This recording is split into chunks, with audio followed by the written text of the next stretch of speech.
The battle lines have been drawn and Zimbabwe's political scene has come alive again.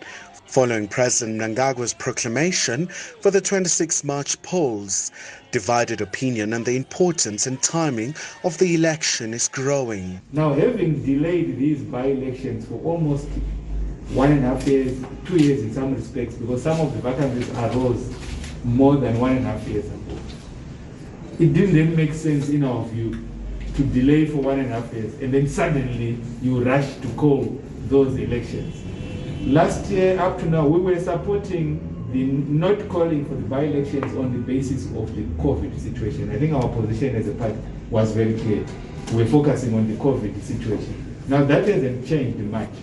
So we do not support the logic of the president in calling for the by-elections at this particular point in time. That might, in our view, be not conducive. It will take a lot of time from all those who are preparing and might divert our attention from focusing on electoral reform. As a party, which is a stakeholder, we believe it is a waste of resources. The timing of elections are necessary, and that the president must lead us towards this issue of ensuring that we have more electoral reforms and so forth. But for Douglas Monzora, who now leads the Splinter Movement for Democratic Change MDCT faction and is mainly responsible for the recalling of MDC Alliance MPs and councillors, the election could have not come any time sooner. After the presidential proclamation of the by-elections, the party decided to contest. We have finalized our candidate selection in most constituencies and wards.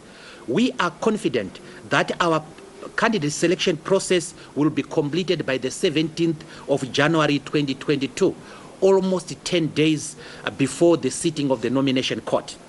We are already selecting our polling agents, and we have established an election war room to coordinate the election activities.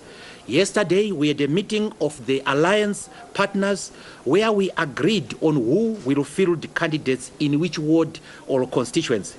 For the avoidance of doubt, we are going to contest this election as the MDC Alliance in terms of the composite political agreement signed on the 5th of August 2017.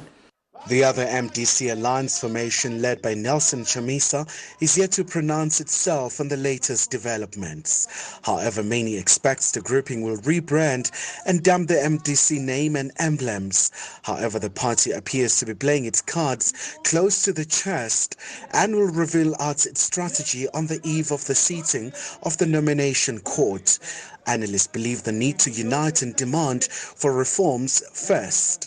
The opposition has to put its acts together. I think, to me, rather than being carried away in side shows, which include the so-called by-elections, the opposition should actually be pushing for reforms. And one way to do that is to say that we cannot participate in these elections as long as there are no reforms. As the already anxious nation waits to know the next move by the main opposition formation led by Nelson Chamisa, time is slowly running out, with the nomination court sitting in just a fortnight.